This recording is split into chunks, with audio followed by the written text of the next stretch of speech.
Hello everyone, this is my teaching memo for session 9 and 10. Well, we've reached the end of the line. This will be our last segment coming up. It's time to clean up all those loose ends and finish strong.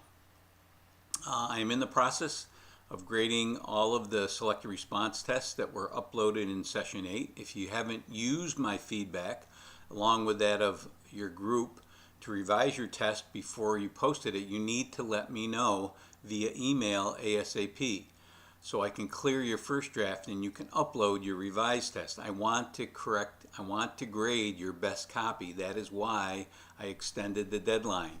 Many of you had not yet gotten my feedback, and I noticed that some of you uploaded tests that were your first draft without my feedback. So you don't want that to happen. So if that is the case, make sure you let me know. This segment you will be taking your revised tests of your new group mates that are posted in the session 10 task 1 discussion board. Now everyone should upload your revised test to the session 10 task 1 discussion board. I think I mentioned that last week. It's right here now. I've moved it down. In this group here, it looks like 17 people have posted. There should be at least 30, or between 25 and 30 tests in there. So people are dependent on you because you have a new group now. Here they are. This is the session 11, task 1, download, take, and post revised tests. So you're going to download the revised tests from session 10, and then you're going to take them and repost them here. You can look at those results and you can analyze them for your 3-part analytic summary. As you can see, there are now 5 groups. These are not to be confused with your discussion board groups, which remain the same. This is just new groups for the purpose of taking and grading tests for your analytic summary. So you should have at least 4 people taking a test. Now, what happens if no one posts their tests? I hope that doesn't happen. That's why I put so many people in a group. But your group mates are really dependent on you to take these tests and then upload them. So those of you that haven't posted your revised test in the session 10 task 1 discussion board, get going because your group mates are counting on you. You have 9 days now left to do this, is to take your group mates tests and repost them and then do your analytic summary based on those results. So let me talk about this. I won't talk about this week's homework yet. I will talk about the 3-part analytic summary, which is due at the end of session 12. I have exemplars. Let me go and show you where they are.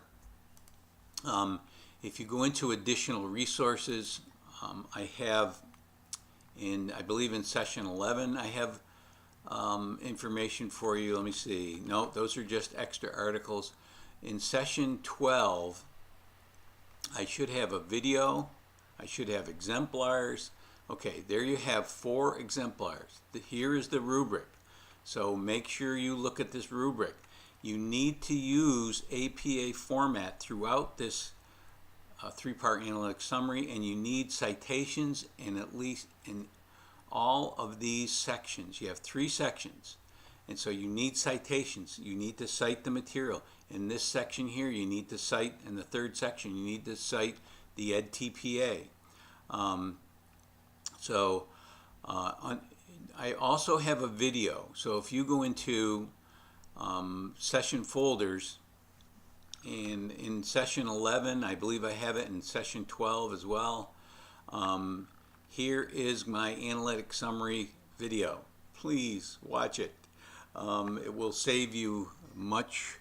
It'll save you grade points because I go through it step by step, and I believe I even have an exemplar that I talk about. So that's your assignment for the analytic summary, and that's a major assignment. So make sure you look at the exemplars, look at my video, and then upload it in session 12.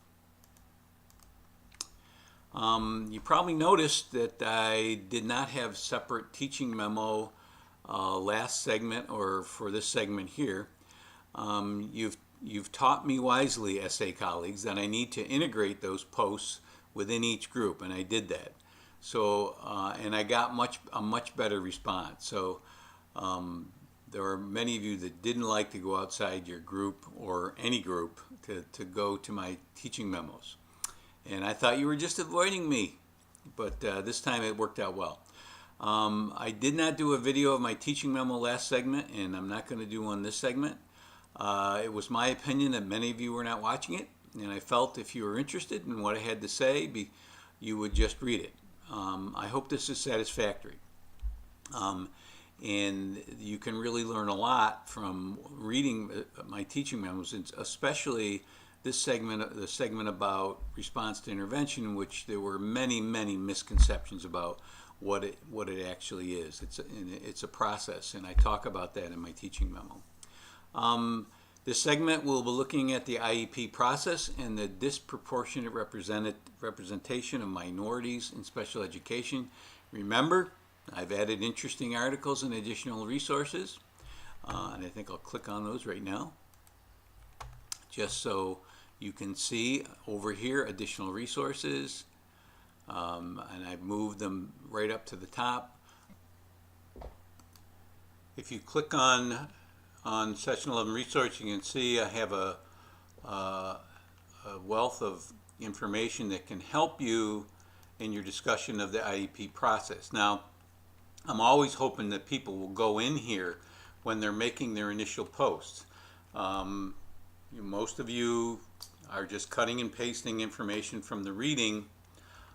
In this session, I believe there's only one article to read, and that is a very legalistic type document, the Part 200 regulations of the New York State Education Department, and it's not really what I would call interesting reading. As you can see, it's you really have to wade through it to find out. It's 100 and how many pages here? 222 pages of regulations. So it's not what I would call bedtime reading. So you really have to go through it to find out what are the details of the IEP process. You know, how many people are on a team, who needs to be on a team, who's mandated, how long does it take from referral to meeting before, what are the timelines, et cetera, et cetera. So you might want to look at some of these additional resources to help you, wade through a lot of that information, a lot of that legalese. Okay, that's what we're going to be working on this week. Also, the disproportionate representative minorities is also, you might look into the disproportionate representative of boys in special education, especially boys of color. So try to go beyond what the cutting and pasting, which is going to be very difficult this time. There'll be one more teaching memo at the end of this last segment, and I will be completing all of my grading within 4 or 5 days from the end of session 12. So that is it for this segment. I look forward to your discussion comments and reading your 3-part analytic summaries. So I'll see you in 9 days.